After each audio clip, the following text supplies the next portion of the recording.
우리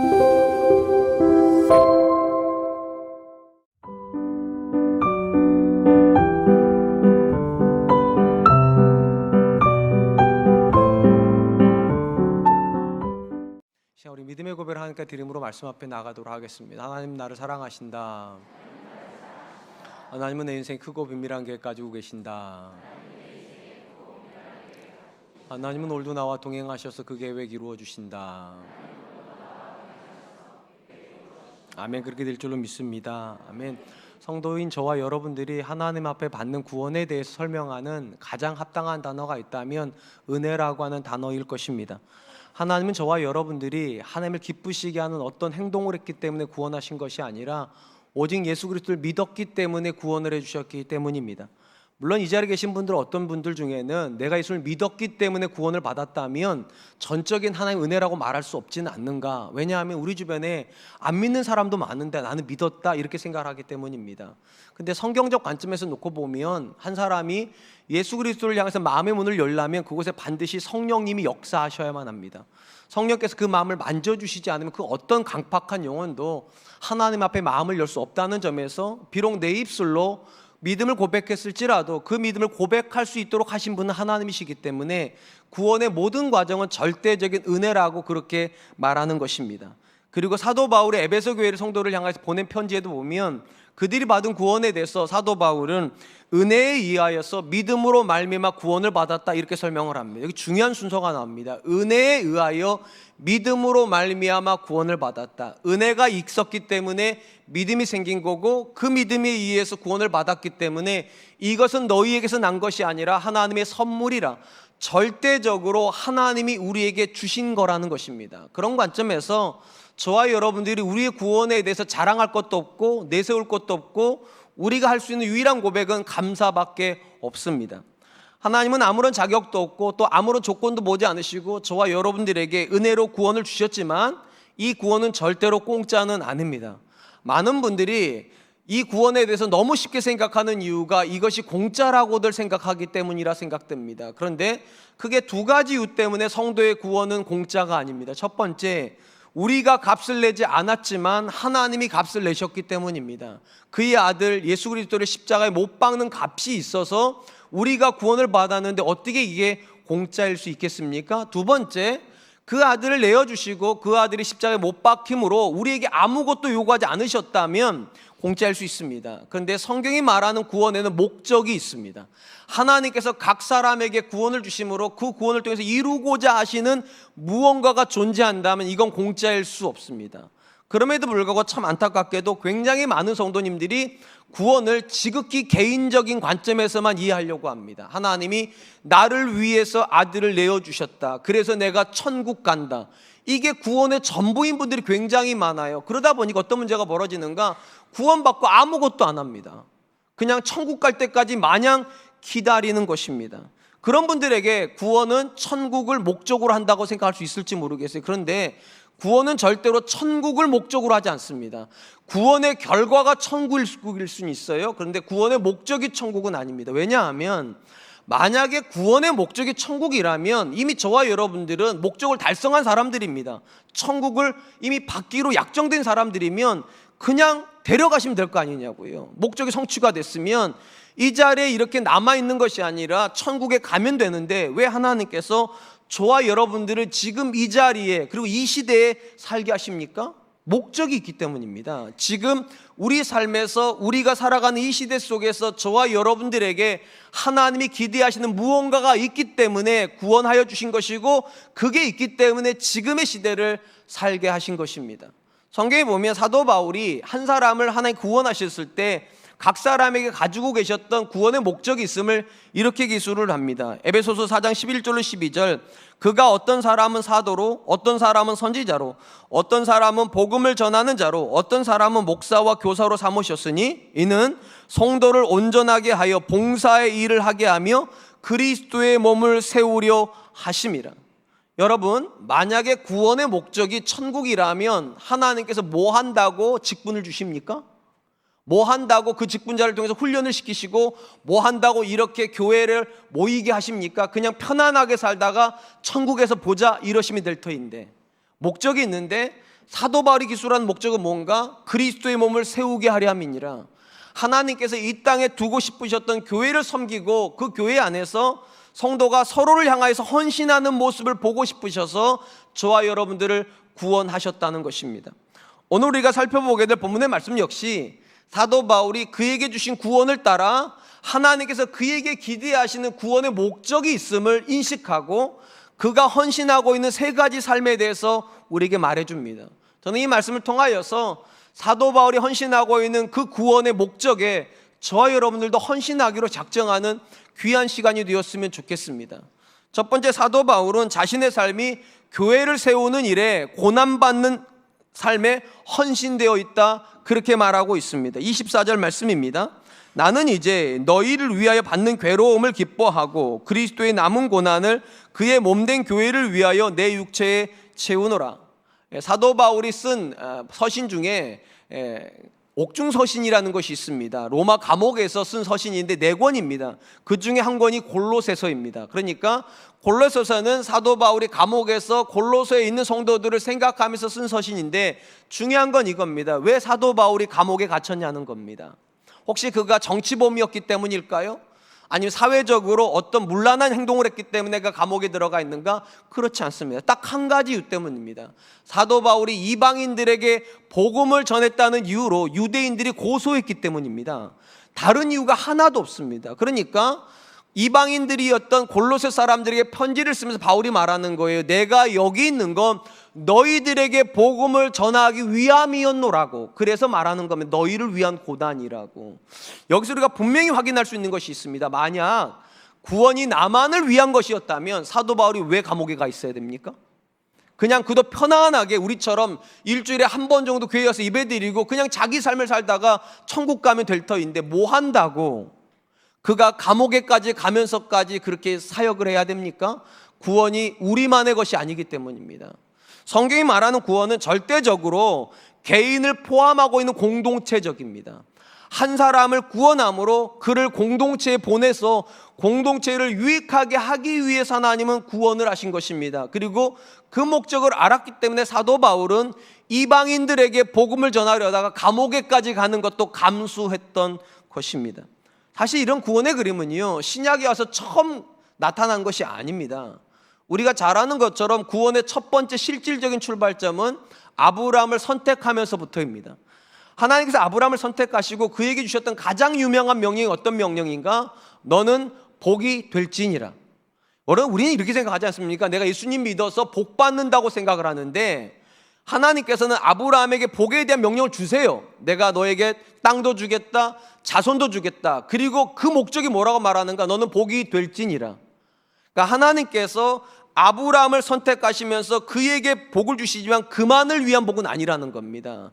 그들을 위한 복이 아브라함 안에 들어가 있습니다. 그래서 열방이 너로 말미암아 복을 받게 될 것이다, 그렇게 말씀을 하시죠. 그리고 아브라함부터 시작된 가족 공동체, 이제 아브라함이 이삭을 낳고 이삭이 야곱을 낳고 그렇게 해가지고 가족이 형태가 완성이 됩니다. 그리고 시간이 흘러가자 이 가족 공동체는 민족 공동체로 확장이 됩니다. 우리가 잘 아는 이스라엘 역사가 시작이 되죠. 이스라엘 역사에서 가장 중요한 건 출애굽입니다. 출애굽을 했을 때 하나님께서 이스라엘에게 어떤 명령을 주시는가? 너희는 제사장 나라가 되라는 것입니다. 여러분, 제사장이 어떤 존재입니까? 하나님과 사람 사이에 들어가 있는 존재예요. 제사장 나라가 된다는 것은 하나님과 이방인 사이에 이스라엘이 들어가서 이스라엘을 보고 이방인들이 하나님께 나아갈 수 있게끔 만드는 겁니다. 그 말은 이스라엘의 선택도 역시 이스라엘만을 위한 선택은 아니라는 겁니다. 이스라엘을 통하여서 하고 싶으신 일이 계신 겁니다. 공동체적입니다. 심지어 예수님께서 제자들을 선택하십니다. 그리고 제자들에게 최종적으로 주신 명령은 어떤 명령이신가? 땅 끝까지 이르러 내 증인이 되라. 예수님이 말씀하시는 신앙의 본질은 뭔가? 제자들이 예수님 안에서 구원을 받아 자기들의 땅 안에 거주하는 것이 아니라 그들을 통하여서 예수님이 만나고 싶어 하신 땅 끝에 있는 사람들 향해서 가는 겁니다. 예수님도 역시 구원을 개인의 문제가 아니라 공동체의 문제로 확장하고 계시는 겁니다. 오늘 본문의 사도 바울이 바로 그런 관점에서 그는 이방을 위하여서 고난받는다, 그렇게 말하는 것입니다. 근데 중요한 건 이 본문에서 사도 바울이 자기가 받고 있는 고난의 정체에 대해서 이렇게 말하고 있다는 겁니다. 그리스도의 남은 고난, 이렇게 표현을 해요. 이 말을 잘못 이해하면 이렇게 됩니다. 예수님께서 우리를 위하여서 고난 받으셨는데 그 고난이 부족하기 때문에 사도 바울이 남은 고난을 자기의 몸에 채운다, 이렇게 이해를 하면 어떤 문제가 벌어지는가? 예수님의 구원이 불완전하다고 이해가 되는 거예요. 근데 성경적 관점에서 놓고 보면 예수님의 구원은 완전합니다. 그러니까 사도 바울이 불완전한 예수님의 구원을 완성시키기 위해서 고난받는 게 아니에요. 그러면 사도 바울이 말하는 이 고난의 정체는 뭔가? 그 다음에 나오는 교회를 위한 고난입니다. 무슨 말인가? 예수님께서 한 사람을 구원하기 위해서 충족한 고난을 받으셨고, 이를 통하여서 각 사람이 구원받을 만한 근거가 마련이 되었습니다. 그리고 이 근거에 의해서 예수님은 제자들을 땅끝으로 보내는 거예요. 이걸 적용시키라는 겁니다. 이렇게 적용을 시키면 사람들이 믿음 안에 서게 되고, 이렇게 믿음 안에 선 사람들이 교회를 이루게 됩니다.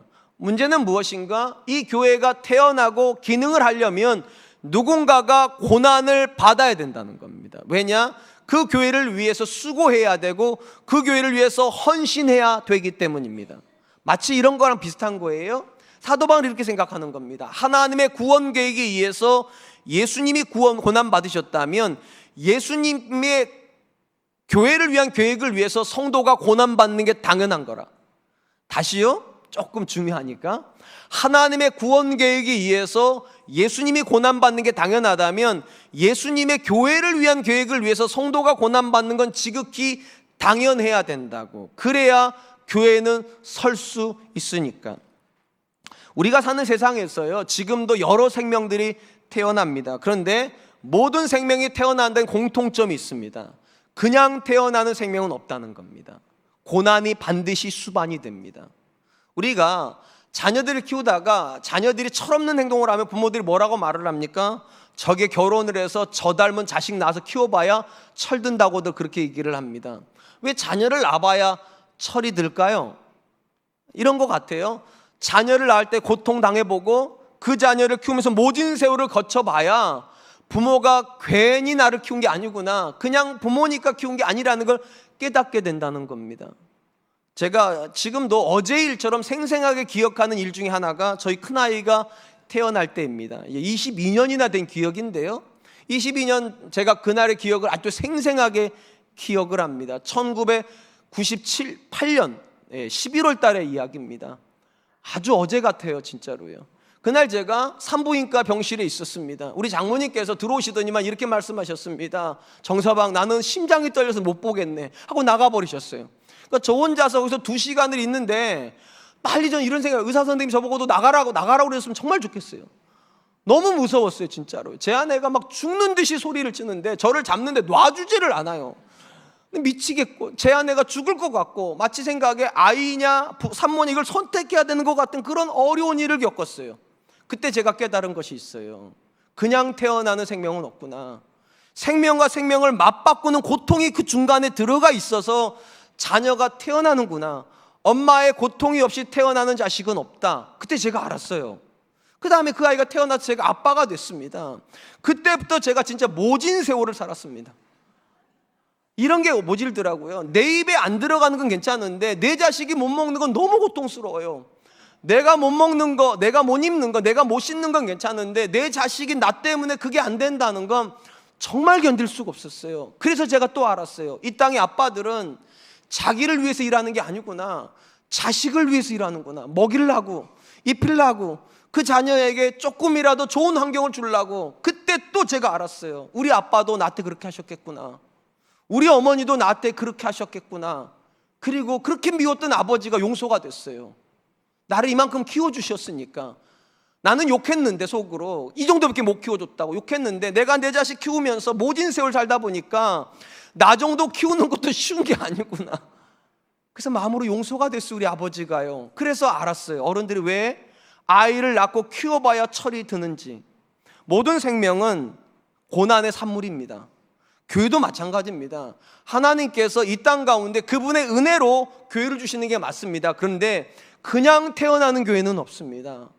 성도의 고난이 있어야 됩니다. 성도의 헌신이 있어야 됩니다. 성도가 그 고난을 기꺼이 받아야지만 이 땅에 건강한 교회가 자라고 성장하고 기능을 하는 것입니다. 쉽게 말하면 하나님께서 저와 여러분들을 구원하시려고 작정을 하실 때 저와 여러분의 인생 가운데 또 하나의 그림을 그리고 계셨습니다. 어떤 그림이요? 여러분 때문에 태어날 교회에 대한 그림이요. 우리는 이 땅에서 구원받은 것으로 끝나는 사람이 아니라 구원받았으니까 교회를 태어나게 만들어야 되는 사람이라는 거예요. 그게 사도 바울이 생각하는 그리스도의 남은 고난입니다. 예수님께서 이 땅 가운데 교회를 세우고 싶어 하세요. 저와 여러분들을 향하여서는 사랑과 은혜교회라는 교회를 주셨습니다. 그리고 이렇게 말씀하시는 거예요. 그 교회가 세워지기 위해서 누군가는 고난받아야 된다고, 누군가는 희생해야 된다고, 누군가는 헌신해야 된다고. 그리고 그 누군가는 다 구원의 은혜를 아는 사람들입니다. 이 자리에 계신 분들 중에 사랑과 은혜교회를 내 교회라고 생각하지 않으신다면 헌신 안 하셔도 됩니다. 언젠가 떠나실 거니까. 그런데 이곳에 뼈를 묻으실 생각이 있으시다면 여러분 반드시 기억하십시오. 생명은 그냥 자라지 않습니다. 교회도 그냥 자라지 않습니다. 여러분들의 희생이, 여러분들의 기도가, 여러분들의 눈물이 있어야 자라는 것입니다. 사랑하는 성도 여러분, 하나님께서 우리를 구원하신 유일한 목적이 교회는 아닐 겁니다. 그러나 하나님의 구원의 계획 속에 가장 큰 부분은 교회가 맞습니다. 왜냐하면 교회는 하나밖에 없는 아들인 예수님의 몸이니까요. 그리고 뭐라고 말합니까? 너희가 그 몸의 지체라고. 쉽게 말을 하면은요, 제가 없어도 사랑과 은혜교회는 존속할 수 있습니다. 왜냐? 저 가기만을 기다리는 목사님들 많습니다. 진짜로 많은 목사님들이 저만 떠나기를 기다리고 계세요. 진짜로. 근데 저 없어도 되는데 여러분 없으면 교회는 없어집니다. 그러니까 명심하세요. 정원준 목사는 없어도 되지만 내가 없으면 안 된다고 생각하는 교회가 진짜 교회입니다. 그리고 그런 마음이 있는 사람이라면 당연히 희생하는 게 맞습니다. 물론 정도의 차이는 존재할 수 있어요. 누군가는 사도 바울처럼 헌신할 수도 있겠지만 또 누군가는 거기에 못 미칠 수는 있어요. 그런데 한 가지는 분명해야 됩니다. 고난이 있어야 됩니다. 신앙생활을 취미처럼 하는 사람은 고난이라는 말을 못 씁니다. 하나님 앞에서 내게 맡겨주신 교회가 세워지기 위해서 내 삶이 일정 부분은 고통스러워야 돼요. 그래서 헌금도 가벼운 마음을 하는 정도가 아니라 좀 부담스러운 정도로 하셔야 되는 거고, 헌신도 마찬가지입니다. 하나님, 내가 뭐 신앙생활 하려고 태어났습니까? 예, 맞아요. 신앙생활 하려고 태어난 것처럼 하셔야 그게 고통스러운 거고, 그 정도 돼야 생명은 자랍니다. 저는 지금도 우리 아들들한테 늘 하는 말이 있어요. 내가 니들만 아니면 진짜 편하겠다. 빨리 출가했으면 좋겠어요. 저도 이게 너무 힘들어요. 근데 기뻐요. 왜냐하면 내 자식이잖아요. 하나님이 나한테 주신 자식들을 위해서 하는 고난은 절대로 고통스럽지만 않습니다. 전 똑같다고 생각합니다. 하나님이 우리에게 주신 교회가 사랑과 은혜교회가 맞다면 이 교회를 위해서 여러분들이 흘리는 눈물은 의미가 있습니다. 아멘 안 하시지만 속으로는 하시죠? 아멘. 전 여러분들이 이 교회를 위해서 뿌려주시는 기도의 씨앗은 의미가 있다고 믿습니다. 왜냐? 하나님께서 여러분들에게 주신 교회가 맞으니까. 사도 바울은 그 고난에 헌신하고 있다 말을 합니다. 전 저와 여러분들도 그럴 수 있기를 축원드립니다. 두 번째로 바울 사도는 하나님의 말씀을 이루는 일에 헌신하고 있다고 고백합니다. 25절 말씀입니다.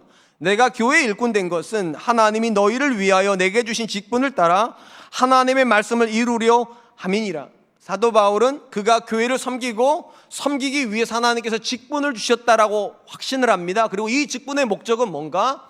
하나님의 말씀을 이루는 거라고 선언을 합니다. 그리고 본문에서 하나님의 말씀을 이루는 것과 가장 깊게 관련을 맺고 있는 단어는 비밀이라고 하는 단어입니다.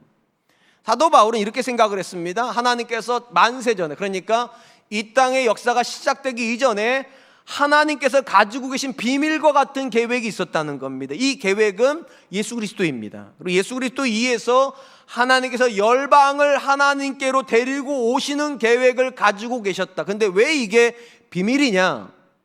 하나님께서 구약에서 이스라엘을 선택할 때 이스라엘 사람들은 어떤 생각이 있었는가? 우리가 선민이다. 오직 하나님께서만 선택하신 우리가 선택받은 민족이라는 생각을 가지고 있었습니다. 당연히 이 생각에 의해서 그들은 어떻게 또 확신을 했는가? 오직 우리만 구원을 받는다.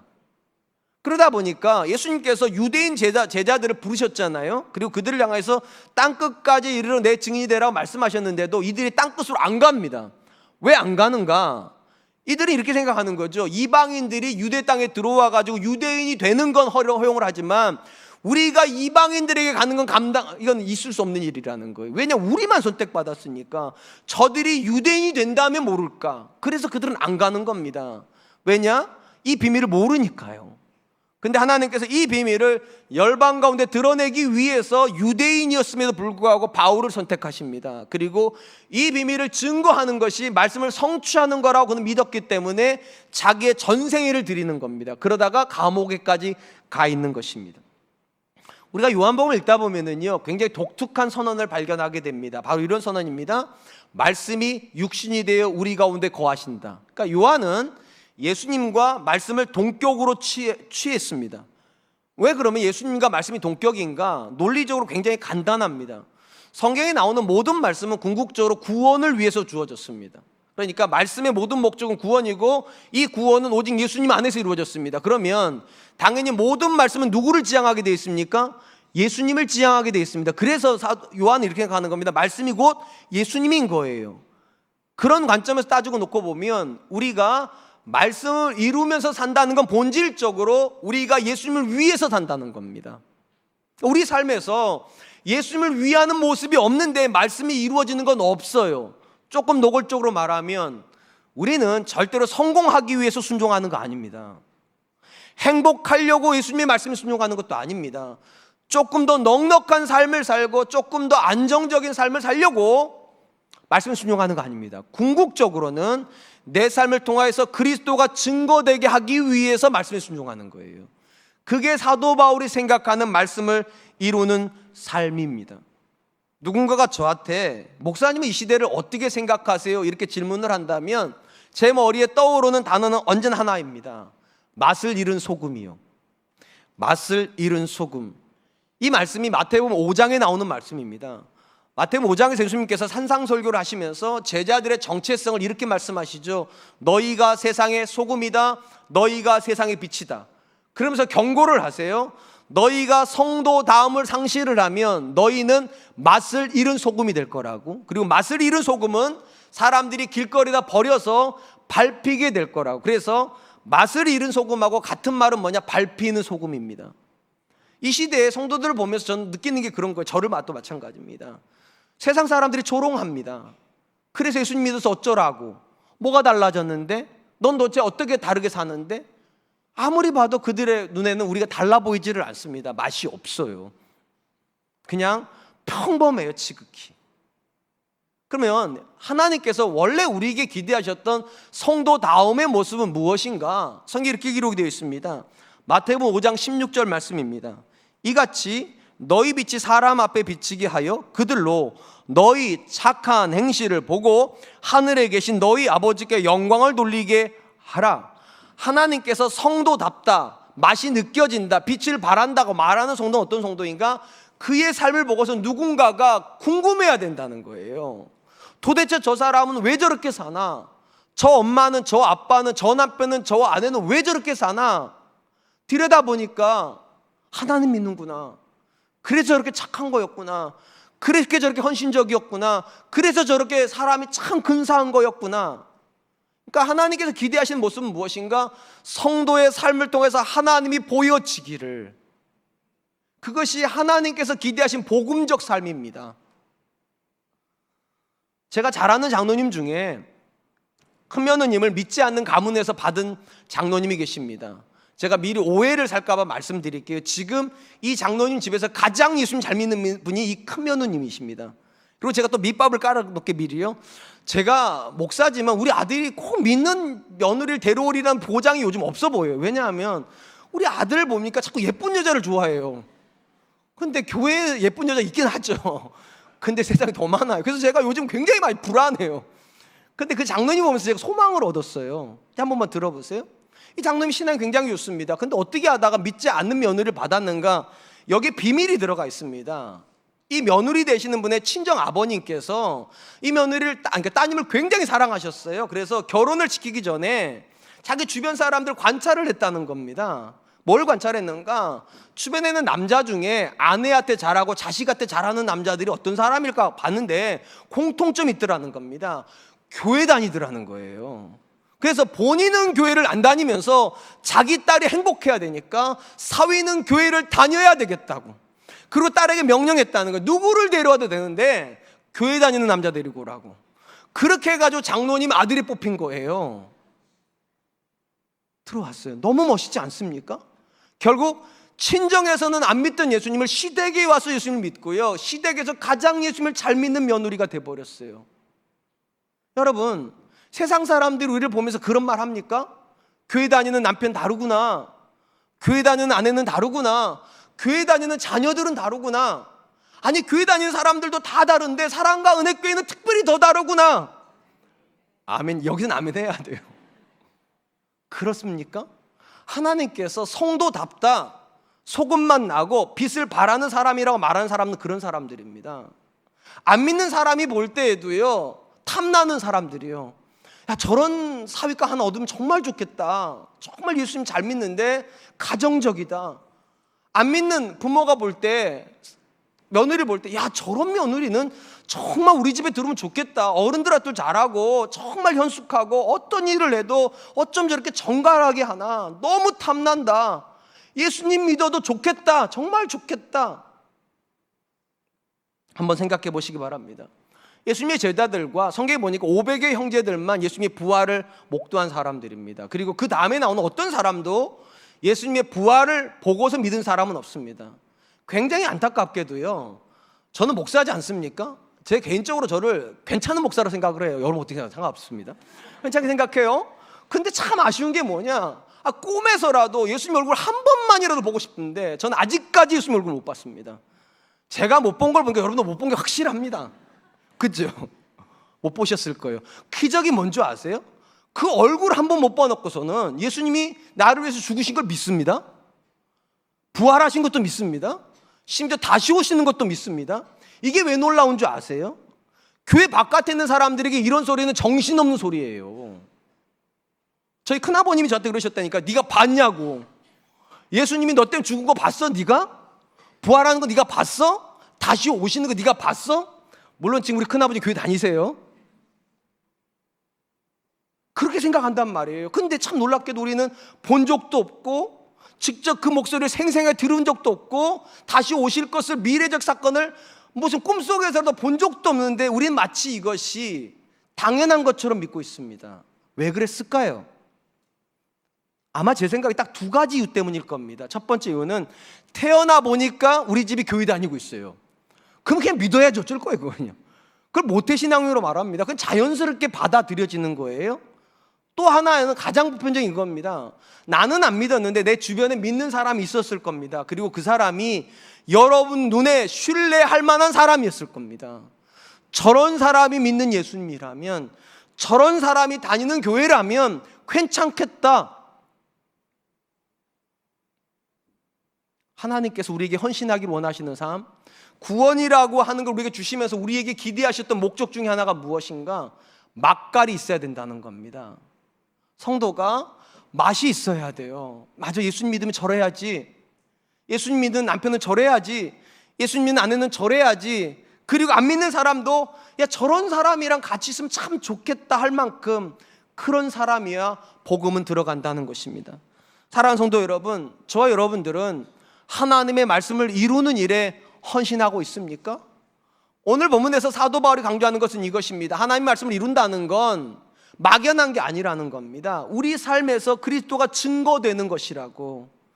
맞습니다. 하나님의 말씀에 따라 우리가 그리스도를 증거하는 다양한 방법들이 있습니다. 우리가 주변 사람들에게 예수님 믿으십시오 전도할 수 있습니다. 또 우리가 일정 부분의 헌금을 선교음으로 떼가지고 매번 보내주시면 그걸 가지고 선교사님 후원함으로 그분들이 더 힘있게 복음을 전합니다. 또 어떤 성도님들은 일정 시간을 떼가지고 단기 선교도 가셔서 그곳에 가서 복음 전합니다. 이번 여름에 우리 단기팀이 가서 인도에서 복음 전하는 것처럼요. 다 이게 그리스도 증거하는 게 맞아요. 그런데 이 모든 일의 가장 기본은 뭔가 우리의 모든 삶에서 그리스도가 보여져야 된다는 겁니다. 그들이 우리에게 관심은 없을지 모르겠어요. 근데 우리가 사는 삶에는 관심이 있어야 됩니다. 도대체 왜 저 사람 저렇게 사나? 도대체 뭐가 저 사람으로 하여금 남편에게, 아내에게, 자식에게 저렇게 하게 만드나? 면밀히 들여다보니까 예수님이 계시고, 그 사람을 더 면밀히 들여다보니까 그 사람들이 사랑과 느낌을 다닌다면 그들이 우리 교회 와야 될 이유가 있지 않겠습니까? 그들이 구원받아야 될 이유가 있지 않겠습니까? 우리 구원 안에 이 목적이 들어가 있습니다. 여러분들이 여러분의 배우자와 자녀와 주변 사람들에게 복음을 증거되게 하기 위해서 내가 오늘 내 삶을 절제할 수 있다면, 내가 조금이라도 더 선한 삶을 살아야 돼, 예수님 때문에, 그런다면 우리의 구원은 절대로 헛되지 않습니다. 바로 그 목적으로 우리를 세상 가운데 두셨을 거니까. 저는 이 자리에 계신 모든 분들이요, 세상 사람들이 볼 때에도 탐낼 만한 사람들 되시기를 주님의 이름으로 축원드리겠습니다. 마지막으로 사도 바울은 각 사람을 그리스도 안에서 온전하고 완전한 사람으로 세우는 일에 헌신하고 있다고 말을 합니다. 28절 29절입니다. 우리가 그를 전파하여 각 사람을 권하고 모든 지혜로 각 사람을 가르침은 각 사람을 그리스도 안에서 완전한 자로 세우려 함이니 이를 위하여 나도 내 속에서 능력으로 역사하시는 이의 역사를 따라 힘을 다하여 수고하노라. 사도 바울은 부르심을 따라서 교회를 세우는 일도 했고, 그리고 직분을 따라서 그리스도를 증거하는 일도 했습니다. 그리고 이렇게 해서 교회로 성도가 들어오면 그 사람을 그리스도 안에 있는 완전한 자로 세우는 일에도 헌신했다고 말을 합니다. 여기 나오는 완전한 자는 우리가 지난 시간에 살펴봤던 그 부분이에요. 거룩하고 흠이 없고, 그렇죠, 그래야 돼요. 책망할 것이 없는 자요. 이게 사도 바울이 생각하는 성도가 서 있어야 되는 지점입니다. 그러니까 사도 바울은 자기가 그런 목적으로 신앙생활을 했고, 새로 들어온 이들도 똑같이 거룩하고 흠이 없고 책망할 것이 없는 사람이 되도록 옆에서 물심양면으로 도와주는 일을 한다. 그게 그가 인식하는 구원의 한 부분입니다. 특별히 이 부분에서 마지막으로 제가 주목하려고 하는 것은, 사도 바울은 한 사람을 그리스도 안에서 완전한 자로 세우려고 하고 있다는 것입니다. 우리가 사는 세상에서도요, 그들의 기준으로 완벽해 보이는 사람들이 있습니다. 그들은 좋은 가정 배경을 가지고 있습니다. 또 남들이 부러워할 만한 학벌도 가지고 있고, 심지어 도무지 사람들이 도달할 수 없을 것 같은 세상적 성공의 지점에도 도달합니다. 이 자리에 계신 분들도 그런 누군가를 염두에 두고 나도 그런 사람처럼 되고 싶다, 그런 분도 계실 거고, 또 그런 사람을 모델로 삼아서 자녀한테 너도 저 사람처럼 해라, 너도 할 수 있다, 이렇게 말하는 분들도 계실지 모르겠어요. 그런데 오늘 부분에서 사도 바울이 성도에게 세우고 싶어 하시는 지점은 세상 바깥에 있는 완전한 지점이 아니라 그리스도 안에 있는 완전한 지점입니다. 특별히 여기에 그리스도 안에서 완전한 자로 세운다고 하는 것은 두 가지 의미를 내포하고 있다고 생각합니다. 첫 번째는 문자 그대로 오직 그리스도 안에서만 사람은 완전해진다는 겁니다. 우리가 성경에서 발견하는 굉장히 놀라운 선언이 이런 겁니다. 나를 떠나서는 너희가 아무것도 할 수 없다. 예수님의 선언이에요. 나를 떠나가는 순간에 너희가 가지는 학벌 의미가 없다. 나를 떠나가는 순간에 너희가 이룬 세상적 성공 의미가 없다. 나를 떠나간 동안에 너희가 이루는 가정적 배경 아무런 의미가 없다. 왜냐하면 사람이 하나님 바깥에서 이룰 수 있는 것들이 있어요, 분명히요. 근데 성경적 관점에서 놓고 보면 사람이 가지는 유일한 결핍은 물질적인 결핍이 아닙니다. 성경이 말하는 사람의 결핍은 하나님 결핍입니다. 왜냐하면 에덴 동산에서요, 하나님을 잃었어요, 인류가요. 그리고 우리에게 주시는 가장 큰 복이 뭔가? 두려워하지 말라, 내가 너와 함께 함이니라. 그러니까 하나님의 임재가 사람의 결핍을 채우는 겁니다. 그리고 성경이 뭐라고 말하는가? 나로 말미암지 않고는 아버지께로 올 자가 없느니라.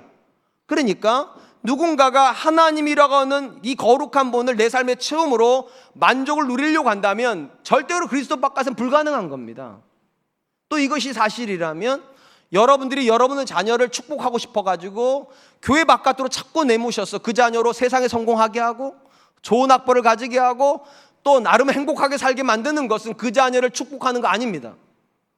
왜냐하면 그리스도 바깥에서는 절대로 완전해질 수 없기 때문에 오히려 그런 것들을 포기시키고 그리스도 안으로 데리고 오셔야 돼요. 좋은 학벌 안 가져도 괜찮다, 예수님 믿어라. 성공하지 않아도 괜찮으니까 예수님 믿어라. 행복하지 않아도 되니까 예수님 믿어라. 두려워하지 마세요. 예수님 안에 만족이 있습니다. 예수님 안에 길이 있습니다. 예수님 안에 행복이 있습니다. 오늘 아멘 한 번은 하고 가세요. 우리가 그걸 안 믿으려고 해요, 자꾸만요. 예수님 안에 있으면 쪼그라드는 줄 알아요. 예수님 안에 있으면 실패하는 줄 알아요. 예수님 안에 있으면 좌절하는 줄 알아요. 아니라니까요. 크고 비밀한 게 예수님 안에 있어요. 그래서 사도 바울이 말합니다. 그리스도 안에서 완전한 자가 되는 거라고. 두 번째, 그리스도 안에 있다는 말을 어떻게 해석할 수 있는가? 그리스도를 기준으로 해서 제가 이렇게 해석을 할 수 있는 이유가 있다고 생각을 합니다. 에베소서에 보면 이런 말씀이 나와요. 에베소서 4장 13절 말씀. 우리가 다 하나님의 아들을 믿는 것과 아는 일에 하나가 되어 온전한 사람을 이루어 그리스도의 장성한 분량이 충만한 데까지 이르리니. 사도 바울은요, 하나님께서 저와 여러분들을 내 옆에 있는 사람이랑 비교한다고 말씀하지 않습니다. 누구랑 비교하는가? 예수님과 비교합니다. 그리스도의 장성한 분량의 충만한 지점, 쉽게 말하면 예수님의 성숙하신 것처럼 우리가 성숙해지기를 기대하신다는 거예요. 그게 그리스도 안에서 완전한 자가 된다는 겁니다. 그러니까 여러분, 내가 누군가보다 조금 더 열심히 있다, 내가 누군가보다 조금 더 헌금을 많이 한다, 내가 누군가보다 조금 더 봉사를 많이 한다, 그게 나쁜 건 아니에요. 그래서 여러분들이 대단한 건 아니라는 얘기입니다. 왜냐하면 아직도 도달해야 될 지점이 있어요. 그리스도의 장성한 분량의 충만한 지점에 이르는 거예요. 그리고 사도 바울은 뭐라고 합니까? 이 일이 이루어지기 위해서 그가 힘을 다해서 수고를 하고 있다. 그렇다면 여러분, 사도 바울이 성도들을 완전한 자로 세우기 위해서 하고 있는 수고의 본질은 뭘까요? 제가 생각할 때 사도 바울이 하고 있는 가장 온전한 수고를 나타내는 말은 이런 말입니다. 고린도전서 11장 1절입니다. 내가 그리스도를 본받는 자 된 것 같이 너희는 나를 본받는 자가 되라. 사도 바울이 하고 있는 가장 최선의 수고가 무엇인가? 그들에게 보여주는 겁니다. 그리스도를 닮아간다는 것이 어떤 것인지, 그리스도인답게 사는 것이 어떤 것인지 그들에게 보여주기 위해서 그가 힘을 다해서 수고하고 이렇게 말하는 거예요. 나처럼 살으라고, 나처럼 기도하라고, 나처럼 헌신하라고. 이거야말로 가장 강력한 메시지가 되기 때문입니다. 사랑하는 성도 여러분, 하나님께서 저와 여러분들을 누군가보다 먼저 믿게 하셨고 누군가 앞에 있게 하셨다면 이 사람들은 책임감을 가져야 됩니다. 왜냐? 여러분들이 내딛는 발걸음이 길이 될 것이니까요. 어떤 사람들 길이 안 나 있는 곳에다 발을 쉽게 내밀지 못합니다. 대부분 사람들은 길이 있는 곳을 따라가는 거예요. 그래서 자녀를 정말로 축복하는 아빠는 이렇게 말하는 겁니다. 어떻게 기도하는지를 알고 싶어? 아빠처럼 기도해. 자녀를 정말로 사랑하는 엄마가 이렇게 말하는 겁니다. 예수님을 사랑하고 싶어? 엄마처럼 사랑해. 그게 길이 되는 거예요. 한 번만 생각해 보시기 바랍니다. 여러분들은 여러분의 자녀가 그리스도 안에서 온전해지기를 열망하십니까? 그러기를 위해서 기도하셔야 돼요. 또한 마음의 결심이 있어야 돼요. 하나님, 내 삶으로 내 자녀에게 보여주게 해주십시오. 내 남편과 내 관계를 통해서 내 자녀가 앞으로 이루게 될 가정에 대한 그림을 그리게 해주십시오. 내 남편이 하는 사업을 통해서 내 아들이 앞으로 어떤 모습으로 사업을 할지 그림을 그리게 해주십시오. 아멘. 제가 늘 열망하는 게 그거예요. 하나님, 저는 제 아들에게 방향을 지시하는 그런 사람이 되고 싶습니다. 나는 가만히 있으면서 너는 이쪽으로 가라가 아니라 내가 가는 길을 내 아들도 따라오고 내가 가는 길을 내 손주도 따라오면서 사도 바울처럼 고백할 수 있으면 정말 좋겠다는 거예요. 내가 그리스도를 본받는 자 된 것처럼 너희는 그리스도를 본받는 자가 되라. 이 자리에 앉아 있는 우리 사랑 성도님들 안에도요, 이 거룩한 열망에 헌신할 수 있기를 주님의 이름으로 축원드리겠습니다.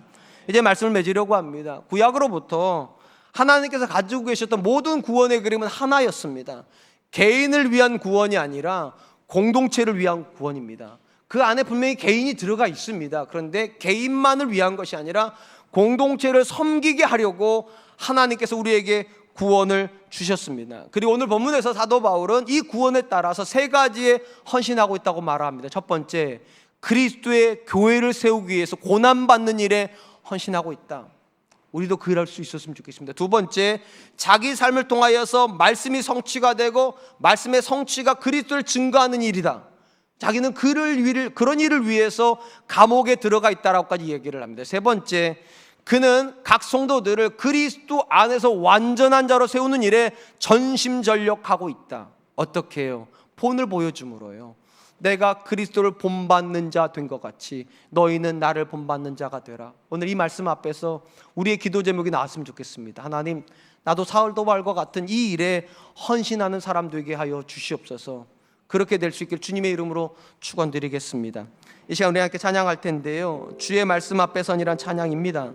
이 찬양의 가사가 참 의미가 있어요. 이렇게 되어 있어요. 이 세상을 향한 거룩한 생명빛 되어 이 세상을 위한 구원의 소망이 되어 영원한 하나님 나라 함께 세워가리.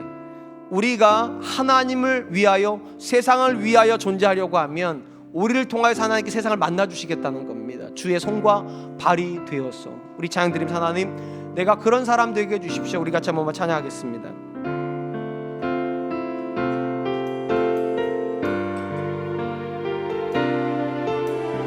주의 말씀 앞에서, 주의 말씀 앞에서 당신은 참된 예배자, 그토록 찾으시던 하나님의 기쁨, 이 세상을 향한 거룩한 생명빛 되어 이 세상을 위한 구원의 소망 되어 영원한 하나님의 나라 함께 세워가리. 주의 부르심 따라, 주의 부르심 따라 당신의 삶을 드릴 때 세상은 당신 안에서 주의 영광 보리라. 이 세상을 이 세상을 이길 주님의 군사 되어 이 세상을 섬길 주님의 손과 발 되어 영원한 하나님의 나라 함께 세워가리. 사랑하는 성도 여러분, 이 시간 하나님께 기도하면서 우리의 구원의 모습을 한 번만 돌아봤으면 좋겠습니다. 우리의 구원은 혹시 나라고 하는 울타리 안에만 갇혀 있지는 않습니까? 나만 잘 믿으면 되고, 나만 행복하면 되고, 나만 천국 가면 되고, 내 자녀만 교회 다니면 된다, 이 생각에 갇혀 있지는 않습니까? 그 이상이어야만 합니다. 우리 안에 하나님께서 그들을 넣어 놓으셨기 때문입니다. 그리고 사도 바울과 같이 헌신하기로 해서 기도했으면 좋겠습니다. 하나님, 몸된 교회를 세우는 일에 부담스럽지만 동참할 수 있도록 도와주시고, 그리스도를 증거하는 삶을 살기 위해 맛깔나고 색깔이 분명한 삶을 살 수 있도록 도와주시고, 교회 안에 있는 성도들에게 도전할 만한 삶을 살게 해주십시오. 내가 그리스도를 본받는 자 된 것 같이 너희는 나를 본받는 자가 되라. 하나님, 이런 삶을 살도록 나를 인도해달라. 우리 같이 한 번만 기도하겠습니다. 사랑이 많으신 하나님, 감사합니다.